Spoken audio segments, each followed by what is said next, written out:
The gifts of the Spirit said to pass away once the perfect comes. The Bible is finished. Okay, so let's talk about this.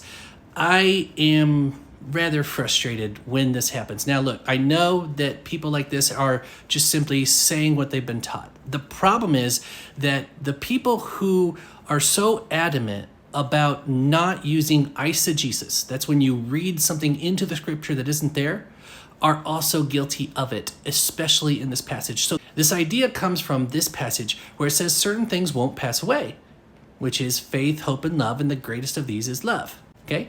But it does say that tongues will cease. It says prophecy will cease, but it also says knowledge will cease. And nowhere, anywhere in this chapter or surrounding chapters does it talk about the creation of Scripture at all. There's nothing talking about a completion of Scripture either.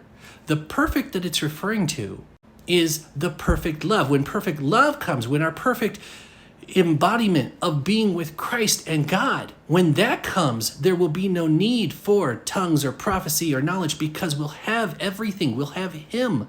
There won't be anything to learn. There won't be anything that needs to be said besides glorifying God. So no, the perfect does not refer to Scripture's creation. That is eisegesis. That's adding to Scripture where it's not there. Now, I think a better argument for believing in cessationism, where you believe the gifts are no longer in practice, is actually pointing to the letters themselves, the epistles.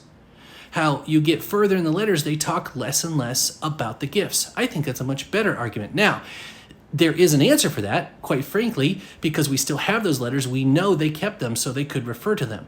They didn't have to keep talking about it. They could just say, hey, refer to that letter.